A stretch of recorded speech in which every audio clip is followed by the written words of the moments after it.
ഞങ്ങളുടെ തേൻ പെട്ടി പൊട്ടിച്ച് തേനെടുക്കുകയും ഈച്ചയെ കത്തിക്കുകയും ചെയ്തിട്ടുണ്ട്.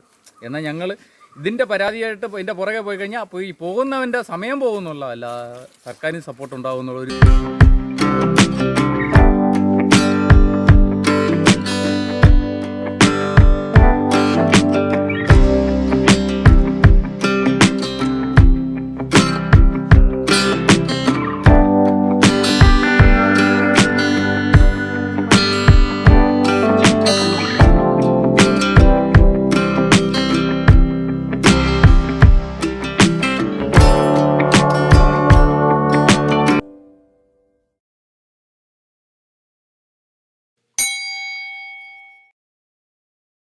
ഹലോ ഫ്രണ്ട്സ്, ഞാനിപ്പോൾ നിൽക്കുന്നത് വേറെ എങ്ങോല്ല എൻ്റെ വീട്ടിൽ തന്നെയാണ്.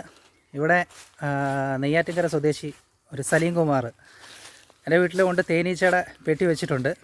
അദ്ദേഹം തേനെടുക്കാൻ മാത്രമുണ്ട്. നമുക്ക് അദ്ദേഹത്തിൻ്റെ വിശേഷങ്ങൾ കൂടുതൽ ചോദിച്ചറിയാം. നെയ്യാറ്റിൻകരയല്ലേ സ്ഥലം? നെയ്യാറ്റിൻകര. ഇപ്പോൾ നമ്മുടെ സ്ഥലം അഞ്ചലാണ്. അഞ്ചൽ ചണ്ണപ്പട്ടയാണ്. അപ്പോൾ നിങ്ങൾ ഇങ്ങനെ എല്ലാ സ്ഥലങ്ങളിലും കൊണ്ടുവയ്ക്കുമോ? സീസൺ അനുസരിച്ചാണോ? എങ്ങനെയത്? ഞങ്ങൾ ഈച്ച കൂടുതലും നമ്മുടെ നാട്ടിൻപുറത്ത് വെച്ച് തീറ്റ കൊടുത്ത് പരിചരിക്കുന്നതാണ്. നിങ്ങളുടെ നാട്ടിൽ ക്ഷാമകാലത്ത്, അതായത് ജൂൺ ആദ്യം മുതലേ ഇവർക്ക് തീറ്റ കൊടുത്തു തുടങ്ങും. എന്ന് പറഞ്ഞാൽ 1 കിലോ പഞ്ചസാര എന്ന് പറഞ്ഞാൽ 3 കൂടിന് മാത്രമേ കൊടുക്കാൻ തയ്യുള്ളൂ. അത് കഴിഞ്ഞാൽ പിന്നെ അതിന്റെ വളർച്ചാ കാലം എന്ന് പറയുന്നത് കൂടുതലും ചിങ്ങമാസം. അപ്പോഴേ ചെടികളിൽ കൂടുതൽ പൂക്കളും ഉണ്ടാവുള്ളൂ.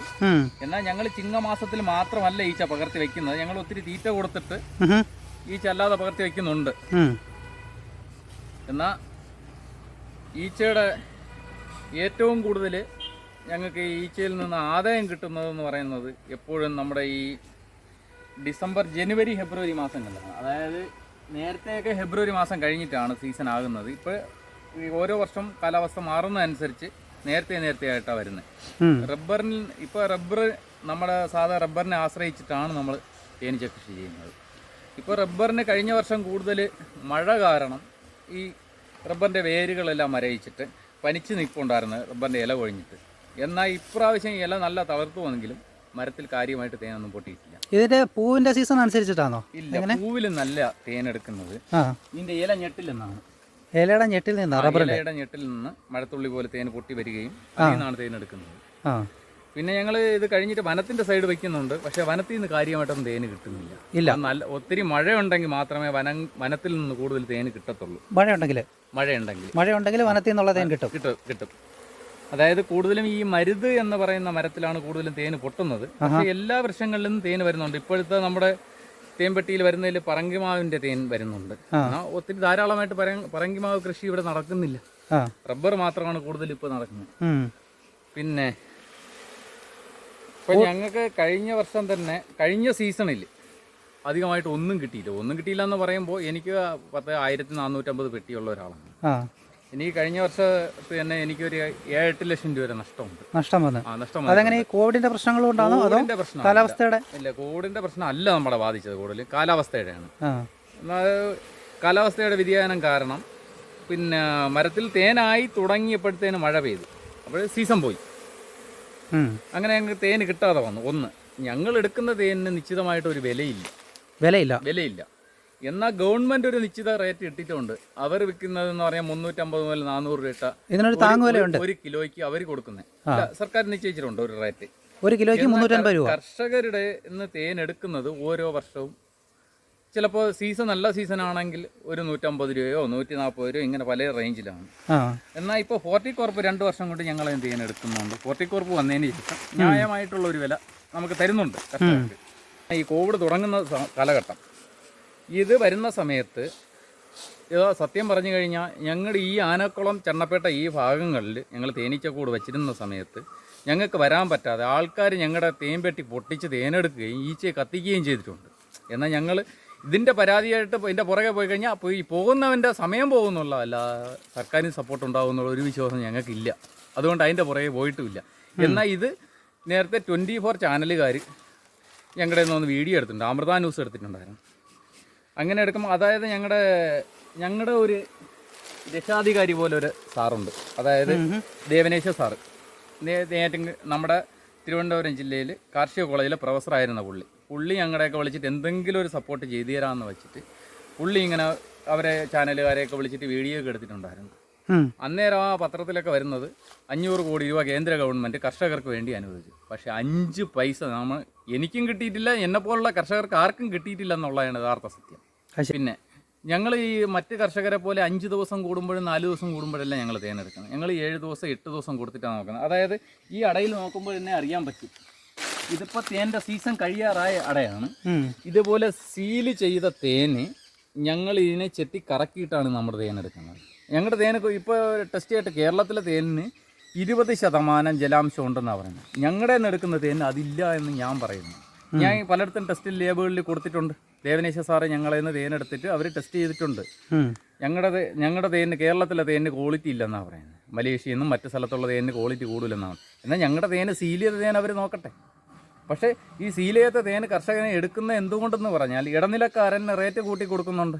ഇതേപോലെ വലിയ വലിയ സ്ഥാപനങ്ങളിൽ ക്വാളിറ്റിയുള്ള തേന് കൊടുത്താൽ ഈ റേറ്റല്ലേ ഉള്ളൂ. അതായത് നേരത്തെ എടുത്ത് കഴിയുമ്പോഴത്തേന് അവന് ഒരു പ്രാവശ്യം കൂടെ തേൻ എടുക്കാൻ പറ്റും ഈ ഇട സമയങ്ങളിൽ. ഞങ്ങൾക്കിത് എടുക്കാൻ പറ്റത്തില്ല, അല്ലെങ്കിൽ ഞങ്ങളും അത് തന്നെ ചെയ്യുമോ. നിങ്ങളുടെ വിപണനം എങ്ങനെയായത്? നിങ്ങൾ തേൻ എടുത്തിട്ട്, നിങ്ങൾ തേൻ സംഭരിച്ചിട്ട്? ഞങ്ങൾ തേൻ സംഭരിച്ചിട്ട് ഞങ്ങളെ ഫോർട്ടികോർപ്പ് ഇപ്പോൾ ഒരു കർഷകൻ്റെ 500 കിലോ തേനേ എടുക്കുന്നുള്ളൂ. ഞങ്ങൾ ഇത്രയും തേൻ എടുക്കുന്ന ഞങ്ങൾ എന്ത് ചെയ്യും? ഞങ്ങളുടെ തേൻ ഒരുമിച്ച് എടുക്കത്തക്കതായിട്ടുള്ളൊരു സംവിധാനം വരണം. അപ്പോൾ നിങ്ങളിതിപ്പോൾ എന്താ ചെയ്യുന്നത്? ഇത്രയും തേൻ എടുത്തിട്ട് ഞങ്ങൾ ഇടനില കച്ചവടക്കാർക്കും മറ്റു കച്ചവടക്കാർക്കും കൊടുക്കുക. മറ്റ് കച്ചവടക്കാർക്കും ഇടനിലയ്ക്ക് ഞങ്ങളുടെ നിന്ന് ചൂഷണം ചെയ്ത് കുറഞ്ഞ റേറ്റിന് വാങ്ങിച്ചിട്ട് ഡബിൾ റേറ്റിന്, അത് ഞങ്ങളുടെ നിന്ന് ചിലപ്പോൾ 100-130 രൂപ തന്ന് കിലോയ്ക്ക് എടുക്കുന്ന തേൻ ഇവർ വിൽക്കുന്ന 350 രൂപ 400 രൂപ. ഞങ്ങൾക്കത് വിറ്റഴിക്കാൻ പറ്റത്തില്ല. അതുകൊണ്ട് ഞങ്ങൾക്ക് കിട്ടുന്ന കാശിന് ഞങ്ങൾക്ക് കൊടുത്തല്ലേ പറ്റൂ. ചേട്ടാ എത്ര വർഷമായി ഇത് ചെയ്യാൻ തുടങ്ങിയിട്ട്? എൻ്റെ ഒരു 18 വയസ്സുണ്ട്. ഇപ്പോൾ എനിക്ക് 42 വയസ്സാകാൻ പോകുന്നുണ്ട്. 18 വയസ്സ് പ്രായത്തിൽ തുടങ്ങിയ പരിപാടി. 18 വയസ്സായപ്പം ഈ തേൻ്റെ പരിപാടി തുടങ്ങി, തേനീച്ചയുടെ പരിപാടി. അത് അന്ന് ഞങ്ങളുടെ നാട്ടിൽ എനിക്ക് പ്രാവുളത്തിൽ ഇങ്ങനെയുള്ള ഈ ഒരു കോഴി, സാധാ കോഴി, പശു, ആട്, ഇങ്ങനെ എല്ലാ പരിപാടിയുള്ള ഒരു കർഷകനാണ്. ഇതിനിടയ്ക്ക് നമുക്ക് സംഭവിച്ചതെന്ന് പറഞ്ഞാൽ, ഒരു ദിവസം ഞാൻ ഇങ്ങനെ റബ്ബർ ടാപ്പിംഗ് കഴിഞ്ഞ് ഇങ്ങനെ വരുന്ന സമയത്ത് പറഞ്ഞു, പ്രാവ് വളത്തിൽ ലോൺ കൊടുക്കുന്ന എൻ്റെ ഒരു കൂട്ടുകാരൻ പറഞ്ഞു. ഞാൻ വെറുതെ എന്തായാലും ഒന്ന് നോക്കാമെന്ന് പറഞ്ഞ് അവിടെ പോയതായിരുന്നു. അവിടെ പോയപ്പോഴത്തേന് തേനീച്ചയുടെ ട്രെയിനിങ്ങിന്റെ ക്ലാസ് കിടക്കുക. പ്രാവിന്റെ പരിപാടി നടക്കുന്നില്ല അവിടെ? ഇല്ല, പ്രാവിന്റെ അല്ല പരിപാടി നടക്കുന്നത്. ചന്ദ്രകാണി തേനീച്ച വളർത്തൽ എന്ന് പറഞ്ഞിട്ട് നമ്മുടെ തിരുവനന്തപുരം ജില്ലയിൽ നിന്ന് വന്നിട്ട് കൊല്ലൈ കൃഷിഭവന്റെ അടുത്ത് വെച്ചിട്ട് ഇങ്ങനെ ഒരു ട്രെയിനിങ് നടക്കുമായിരുന്നു. അപ്പോൾ ഞാൻ ട്രെയിനിങ്ങിൽ ചെന്ന് പങ്കെടുക്കുമ്പോൾ 4 തേൻപെട്ടി എനിക്ക് അവർ തന്നു. 4 തേൻപെട്ടി ചേട്ടൻ തന്നു? 4 തേൻപെട്ടി 600 രൂപയ്ക്ക് 4 തേൻപെട്ടി ഈച്ച് നമുക്ക് തന്നു. അത് എനിക്ക് ഒരു 10-18 വയസ്സ് പ്രായമുള്ള സമയത്താണ്. അപ്പോൾ ഇത് കൊണ്ടുവന്നിട്ട് ഇതെന്ത് ചെയ്യണമെന്ന് എനിക്കറിയില്ല. ഇവർ രാത്രിയിലാണ് തരുന്നത്, ഈച്ചയോടെ കൊണ്ടുവരുന്നത്. ഞാൻ എടുത്ത് പറമ്പിലേക്ക് കൊണ്ടുവച്ചു. തേനീച്ച കർഷകരെ പലരുടെയും ചെന്ന് വിളിച്ചിട്ട് ആരും വന്ന് സഹായിക്കുക. ഞങ്ങൾക്കിത് അറിയില്ല, ഈച്ചയുടെ കുത്തും കൊള്ളണം, ഇതിനെക്കുറിച്ച് അറിയാം. എൻ്റെ ഇതെന്ത് വന്നാലും ചെയ്യണം ഒരു തോന്നൽ വന്നു. അവിടെ ഞാൻ ദൂരെ കോടങ്കര എന്ന് പറയുന്ന സ്ഥലത്ത് പോയി ഒരു ചേട്ടനെ വിളിച്ചുകൊണ്ട് വന്നു. ഒരു ദിവസം വന്ന് അവർ ഇതിൻ്റെ അടയൊക്കെ നോക്കി തീറ്റ ഒഴിക്കേണ്ടത് മാത്രം പറഞ്ഞു. ഇതിനെങ്ങനെ തേനെടുക്കണം, മേലിൽ എങ്ങനെ അടവെട്ടി കൊടുക്കണം എന്നൊന്നും പറഞ്ഞിട്ടില്ല. ഞങ്ങൾ ക്ലാസ്സിൽ പഠിപ്പിച്ചു. സാധാരണ ഒരു ക്ലാസ് തുടങ്ങുമ്പോൾ നമ്മളത് കാര്യമായിട്ടൊന്നും കയറി, നമുക്ക് സാധനം തന്നതിന് ശേഷമാണ് അവരൊരു ട്രെയിനിങ് തന്നു കഴിഞ്ഞാൽ അത് കൃത്യമായിട്ട് നമുക്കത് പഠിക്കാൻ പറ്റും. ഇത് ട്രെയിനിങ് കഴിഞ്ഞ് ഒരു പെട്ടിങ് എടുത്ത് തന്നു, 4 പെട്ടിങ് തന്നു. 4 പെട്ടി ഈച്ചയോടെ പെട്ടി തന്നു. നമുക്കിത് എന്ത് ചെയ്യണമെന്ന് അറിയില്ല. ഇതിൻ്റെ കൂടെ ഈ തേനീച്ച അന്ന് 2-3 പെണ്ണുങ്ങളുടെ പേര് കൊടുത്തിട്ട് അവർക്ക് ഈച്ച കുത്തിയപ്പോൾ അവർക്കിത് വേണ്ടാന്ന് പറഞ്ഞു. അത് ഞാൻ കാശ് കൊടുത്തിട്ട് ആ ഈച്ചയും കൂടെ ഞാൻ മേടിച്ചു. എനിക്കങ്ങനെ 12 പെട്ടി ഈച്ചയായി.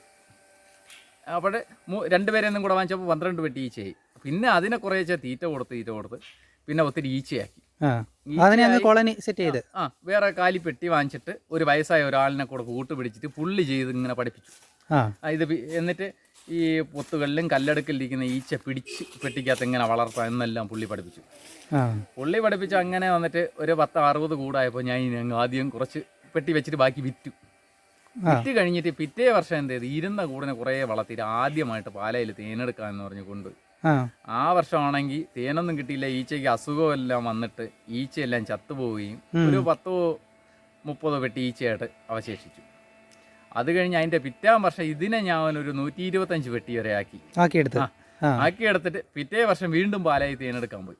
പിന്നെ വില കൊടുത്ത് നമ്മൾ പെട്ടി വാങ്ങിച്ചിട്ടില്ല. അതിൽ നിന്ന് ഉണ്ടാക്കി ഇത്രയും പെട്ടിയാക്കി. ഒരു വർഷത്തിൽ ഞങ്ങൾ ഇന്ന് ഈച്ചയ്ക്ക് നിശ്ചിതമായിട്ട് ഒരു വിലയില്ല.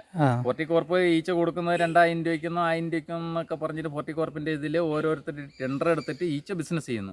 ഞങ്ങൾ യഥാർത്ഥ കർഷകന് കിട്ടുന്ന കഴിഞ്ഞ വർഷം ഈച്ച ഞാൻ കൊടുത്തത് വെറും 600 രൂപ. 1 കോളനി ഈച്ച, അടിയറ, 6 ഫ്രെയിം ഈച്ച, നിറച്ചുള്ള ഈച്ചയ്ക്ക് 600 രൂപ വിലയുണ്ടായിരുന്നു. ആ എന്നാൽ ഈച്ച വാങ്ങി കൊടുക്കാൻ ഇടനിലക്കാരില്ല. അവർക്ക് ബില്ലുകൾ കറക്റ്റായിട്ട് ഗവൺമെന്റ് ഇപ്പം ചേട്ടൻ്റെ കയ്യിൽ ഏകദേശം എത്രത്തോളം പെട്ടിയുണ്ട്? ഇപ്പോൾ ഏകദേശം 1450 1450 തേനെടുക്കുന്ന പെട്ടികളുണ്ട്. ഇത് തേനെടുക്കാൻ പറ്റാത്ത രോഗികളായി വന്ന ഒരു 100-150 പെട്ടിയോളം. അല്ലാതെ അതെന്ത് ചെയ്യും? എല്ലാം കൂടെ ഇനി ഈ സീസൺ നോക്കിയിട്ട് നമ്മൾ തേനെടുത്തിട്ട് ഇതിലെ റാണിയെ നമ്മൾ കൊല്ലും. കൊന്നിട്ട് വേറെ കൂടുതൽ അടയും എടുത്തിട്ട് പുതിയ റാണി മുട്ട അതിൽ കൊടുക്കും.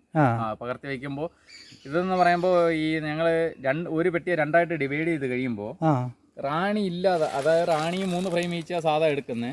അങ്ങനെ യഥാർത്ഥത്തിൽ പഠിപ്പിക്കുന്നതും ചെയ്യുന്നതും. എന്നാൽ അങ്ങനെ ഞങ്ങൾക്ക് ചെയ്യാൻ പറ്റത്തില്ല. റാണിയെ തപ്പിപ്പിടിച്ചുള്ള പരിപാടി നടക്കത്തില്ല. ഒത്തിരി പെട്ടിയുള്ളതുകൊണ്ട് ഞങ്ങൾ ഇതിൽ നിന്ന് നമ്മൾ പഴയ തട്ടും പുതിയ തട്ടുമായിട്ട് ചേഞ്ച് ചെയ്തിട്ട് ഒരു 6 അട വീതം 3 അട വീതം നമ്മൾ 2-ലായിട്ടാക്കും. ആക്കിയിട്ട് റാണി ഇല്ലാത്തതിൽ അടുത്ത് ഒത്തിരി മുട്ടയായിരിക്കും. ഒരു റാണി മുട്ട വെച്ചിട്ട് ബാക്കി റാണി മുട്ടയെ നമ്മൾ കട്ട് ചെയ്ത് മാറ്റിയിട്ട് പുതിയതായിട്ട് പിരിച്ച് വെക്കുന്ന പെട്ടിക്ക് റാണി മുട്ട കുത്തി കൊടുക്കുന്നത്.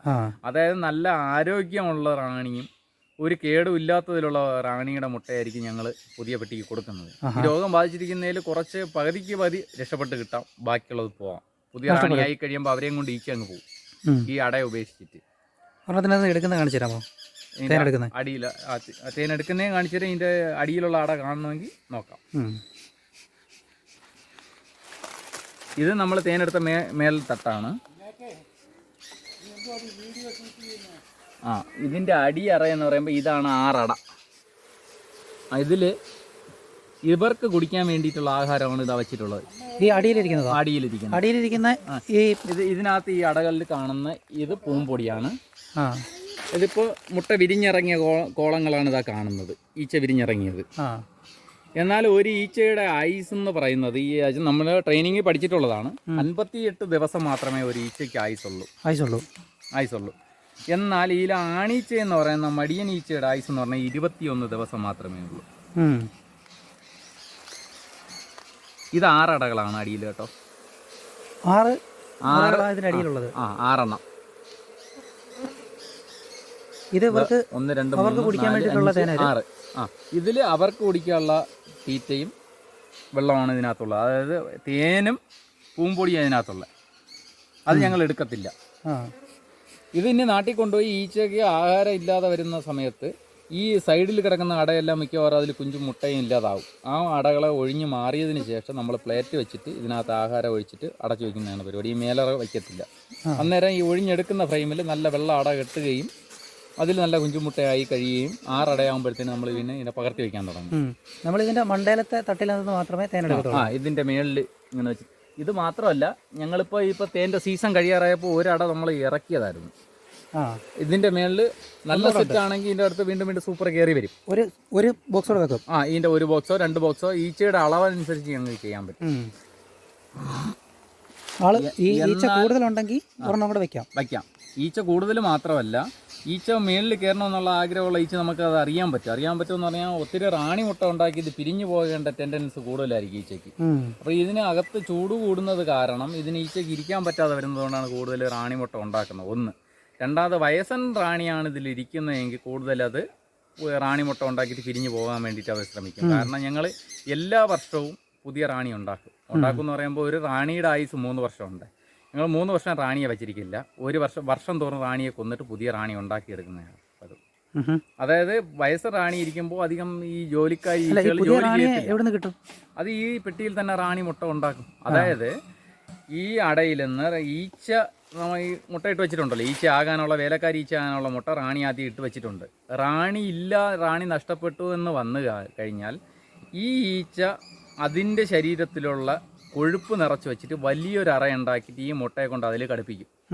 ഈ മുട്ടയാണ് അതിനകത്തിരുന്ന് വിരിഞ്ഞ് 3 ദിവസം ആകുമ്പോൾ ചെറിയ പുഴുവായിട്ട് വിരിയുന്നത്. ഈ കൊഴുപ്പ് ആഹാരം അതിരുന്ന് കഴിച്ചിട്ട് അതിൻ്റെ വലിപ്പം കൂടിയിട്ട് അത് റാണിയാകും.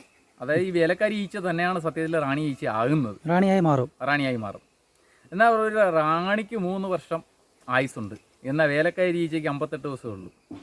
അതായത് ഇത് പറയുന്നത് നമ്മൾ ട്രെയിനിങ് പഠിക്കുമ്പോൾ ഈ റോയൽ ജെല്ലി എന്ന് പറയുന്ന, അതായത് റാണി മുട്ട എന്ന് പറഞ്ഞാൽ റോയൽ ജെല്ലി കഴിച്ചാൽ വന്ധ്യതയായ സ്ത്രീകൾ വരെ പ്രസവിക്കും എന്നാണ് പറയുന്നത്. അത്രയും പവറുള്ള സാധനമാണ്. ഇതിന് ഉൽപ്പാദിക്കപ്പെടും. അത് ഈ അടയുടെ താഴ്ഭാഗത്ത് വലിപ്പം കൂടിയിട്ട് ഏകദേശം 1/2 ഇഞ്ചോളം വലിപ്പം ഉണ്ടാക്കിയിട്ട് അതിനകത്ത് വെച്ചിരിക്കും. അപ്പോൾ ഇതിനകത്തിരിക്കുന്ന ഈ കൊഴുപ്പോടെയുള്ള ഈ കൊഴുപ്പ് കഴിച്ചു കഴിഞ്ഞാൽ യൗവനവും കൗമാരവും കൂടുതലായിട്ട് നിലനിർത്താൻ പറ്റും. എപ്പോഴും എനിക്ക് ഇത്രയും പ്രായം ഉണ്ടെങ്കിൽ നമ്മൾ ഈ ചെറുപ്പം പോലെ നടക്കുന്നു എന്ന് പറഞ്ഞാൽ നമ്മൾ ഈ ജോലിയുള്ള ആരോഗ്യം കിട്ടുന്നത് ഇതാണ്. പിന്നെ ഈച്ച കുത്തുന്നത് പലരും വിചാരിക്കും ഈച്ച കുത്തുന്നത് വിഷമല്ല. ഈച്ചയുടെ വിഷം എന്ന് പറഞ്ഞാൽ അത് മരുന്ന്. ഹാർട്ട് അറ്റാക്കിന് കുത്തി വയ്ക്കുന്നത് ഇന്ന് തേനീച്ച വിഷമാണ്. അറ്റാക്ക് വരാതിരിക്കാൻ ഉപയോഗിക്കുന്ന തേനീച്ച വിഷമാണ് ഒന്ന്. രണ്ടാമത് നമ്മുടെ ഈ മരുന്നാണ് ഈ തേനെന്ന് പറഞ്ഞാൽ തേൻ എങ്ങനെ ഉപയോഗിക്കേണ്ടെന്ന് ആളുകൾക്ക് അറിയില്ല. തേൻ ഒത്തിരി കഴിച്ചിട്ടൊന്നും കാര്യമില്ല. സ്ഥിരം ഒരാൾ ഒരു സ്പൂൺ തേനെങ്കിലും ഉപയോഗിക്കുന്ന ആളിന് അവരുടെ ശരീരത്തിൻ്റെ ഇമ്മ്യൂണിറ്റി പവർ കൂടുതലാണ്. ഒരുമാതിരിപ്പെട്ട അസുഖം അവനെ കീഴ്പ്പെടുത്താൻ പറ്റില്ല. അതായത് തേനീച്ചയ്ക്ക് തേനിന് അത്രയും ഇമ്മ്യൂണിറ്റി പവർ ഉണ്ട്. അതായത് തേനെന്ന് പറഞ്ഞാൽ ഈ വൃക്ഷങ്ങളിൽ നിന്ന് കിട്ടുന്ന മാത്രമല്ല, ഇതിൻ്റെ ഈ ഈച്ചയുടെ സലയും കൂടെ ചേർത്തിട്ട് അത് വയ്ക്കുമ്പോഴാണ് അത് തേനാകുന്നത്. തേന് ചീത്തയാകാതിരിക്കാൻ വേണ്ടിയിട്ട് അതിൻ്റെ സലയും കൂടെ ചേർത്ത് വെച്ചിട്ട് തേന് മൂപ്പിച്ച് കഴിയുമ്പോൾ, അതായത് ഈ അതിൻ്റെ ചിറക് കൊണ്ട് വീശി ജലാംശം കളഞ്ഞിട്ട് കേപ്പ് ചെയ്ത് വെക്കുന്ന തേനാണ് കൂടുതലിരിക്കുന്നത്. പിന്നെ തേന് കൂടുതലും പ്രോസസ്സ് ചെയ്യുന്നത് നമ്മൾ ഈ പ്രോസസ് യൂണിറ്റുകളിലാണെങ്കിലും വെയിലിൽ വെച്ച് ചൂടാക്കുന്നതിനാണ് കുറച്ചുകൂടെ ഗുണം. മാത്രമല്ല ഈ അൾസർ, ഈ ഗ്യാസ്, സാധാ പനി, ഇതിനൊക്കെ നമുക്ക് ഇതിൽ തന്നെ ഉണ്ടാക്കാം. അതായത് സാധാ പനിയുള്ള ഒരു മനുഷ്യനാണെങ്കിൽ കറുകപ്പട്ട പൊടിച്ച് സ്പൂണിൽ വെച്ചിട്ട് ഒരു സ്പൂണിൽ തേനും കൂടെ ചേർത്ത് മെഴുകുതിരിയില്ല എന്തെങ്കിലും വെച്ച് ചൂടാക്കിയിട്ട് 6 നേരം കഴിക്കുവാണെങ്കിൽ സാധാ പനിയാണെങ്കിൽ മാറും. എന്നാൽ തേന് ഡയറക്റ്റായിട്ട് തീയിൽ വച്ച് കഴിഞ്ഞാൽ അത് വിഷമായിട്ട് മാറുമെന്നാണ് പറഞ്ഞത്. ഇത് മരുന്നായിട്ട് ഉപയോഗിക്കുമ്പോൾ ഇങ്ങനെ ഉപയോഗിക്കാം. പിന്നെ ഒരു ഗ്യാസിൻ്റെ പ്രോബ്ലമുള്ള പെട്ടെന്ന് ഗ്യാസിൻ്റെ ഒരു കോച്ചോ കൊളുത്തോ വയറ്റിൽ ഉരുണ്ട് കയറ്റാൻ എന്തെങ്കിലും വന്നു കഴിഞ്ഞാൽ 2 തല വെളുത്തുള്ളി എടുത്ത് അരച്ചിട്ട് അതിൽ ഒരു സ്പൂൺ തേൻ ചേർത്ത് കഴിച്ചാൽ മതി.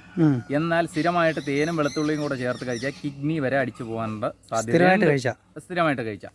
പിന്നെ ഇഞ്ചി അരിഞ്ഞുണക്കി വെയിലത്ത് വെച്ചിട്ട് അതിൻ്റെ ജലാംശം പോയതിനു ശേഷം തേനിലിട്ട് വെച്ചിട്ട് കഴിക്കുവാണെങ്കിൽ ഗ്യാസിന് ഏറ്റവും ഫസ്റ്റാണ്. അത് വലിയ കുഴപ്പമൊന്നുമില്ല. പിന്നെ ഇത് മാത്രമല്ല, ഈ ഒരു അൾസറുള്ള ഒരു വ്യക്തിക്കാണെങ്കിൽ, അതായത് കുടൽപുണ്ണ്, അൾസർ ഇങ്ങനെയുള്ള അസുഖമുള്ള ഒരു വ്യക്തിക്കാണെങ്കിൽ 1 സ്പൂണ് പിന്നെ തേനും 1 സ്പൂൺ ഏത്തയ്ക്ക ഉണക്കിയ പൊടിയും 1/2 ഗ്ലാസ് പശുവും പാലും കാച്ചി അരച്ചതിൽ കൂടെ ചേർത്ത് കഴിക്കാമെങ്കിൽ അൾസർ മാറും. എന്നാൽ പുളിപ്പുള്ള ആഹാരങ്ങളോ അച്ചാർ ഐറ്റങ്ങളോ കഴിക്കാൻ പാടില്ല.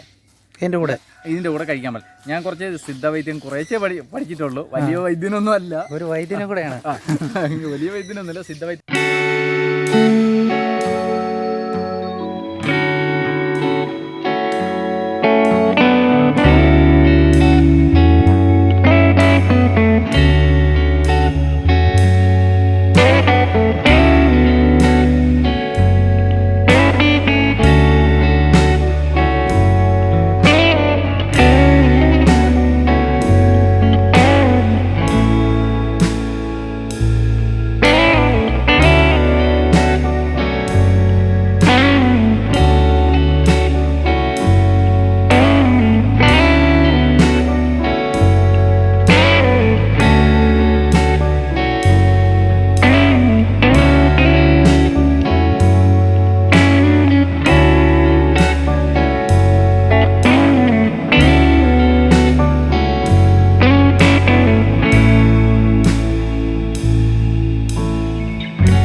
ഒരു പെട്ടി കാലിപ്പെട്ടി കൊണ്ടുവച്ചിട്ട് ഇതിൻ്റെ അടകളെ എല്ലാം കുറിച്ചൊക്കെ പഠിപ്പിക്കും.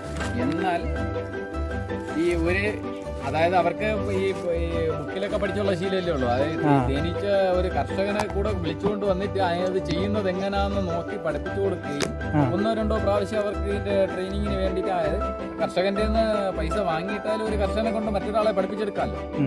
ഇതിപ്പം ഞങ്ങളെ പോലുള്ള ചെറുപ്പക്കാരിന്ന് കുറവാണ്. കുറച്ച് പ്രായമുള്ള ആൾക്കാർ കഴിഞ്ഞാൽ അടുത്തില്ല. ഇല്ല. കാരണം പണ്ട് കാലങ്ങളിൽ എന്ന് പറഞ്ഞാൽ കാട്ടുമരങ്ങളും മറ്റു വൃക്ഷങ്ങളും ഉള്ളത് കാരണം ഈച്ചയ്ക്ക് അധികം അങ്ങോട്ട് തീറ്റ കൊടുക്കണ്ട. ഇപ്പൊ മുതൽ മുടക്കെന്ന് പറയുമ്പോൾ എല്ലാ ഇതിന് 8 ദിവസം കൂടുമ്പോൾ ഇതിന് തീറ്റ കൊടുക്കും. പിന്നെ കാലാവസ്ഥയും കൂടെ ഇങ്ങനെ വരുമ്പോഴത്തേനും അവൻ വിട്ടുപോകാൻ കർഷകരിൽ നിന്ന് ഒരു ലോണോ മറ്റു കാര്യങ്ങളോ ഒന്നും കിട്ടുന്നില്ല. ലോണിന് പോകുമ്പോൾ ഈ തേനീച്ച പെട്ടിക്ക് എന്തൊരു അധികാരത്തിൽ ലോൺ തരാമെന്നല്ല അവർ ചോദിക്കുന്നു. ഇതെന്തോ ഈ ചേട്ടൻ ചെയ്യുന്നത്? അതിന്റെ സീല് ഗ്യാപ്പ്, അതായത് ഈച്ച ജലാംശം കളഞ്ഞിട്ട് പിന്നെ വച്ചിരിക്കുന്ന തേനിന്റെ സീലിന് നമ്മൾ കട്ട് ചെയ്ത് മാറ്റുന്നത്.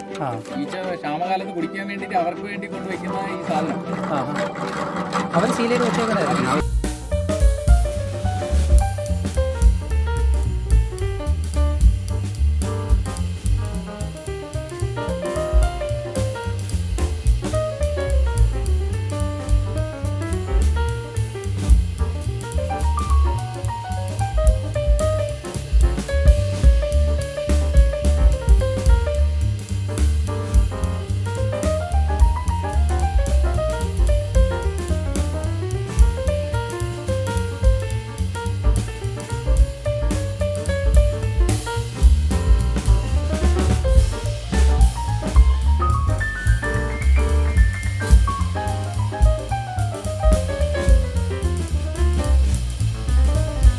കയറാതിരുന്ന പെട്ടികളിൽ അടിയിൽ അതിനെ ആഹാരം വയ്ക്കാൻ വേണ്ടിയിട്ട് അതിൻ്റെ കുഞ്ഞുങ്ങളെ ഉൽപ്പാദിപ്പിക്കേണ്ട അടകളിലെല്ലാം ഈ തേനും കൊടുക്കും.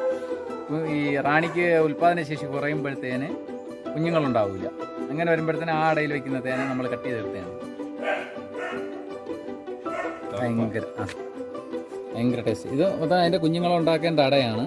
എന്നാൽ രോഗം ബാധിച്ചതിന് കാരണം അവർക്ക് കുഞ്ഞുങ്ങളെ ഉൽപ്പാദിപ്പിക്കാൻ പറ്റാതെ ഈ അടകളിൽ തേന് അത് ഉൽപ്പാദിപ്പിക്കുന്ന സമയത്തും പഴകിയ അടയിൽ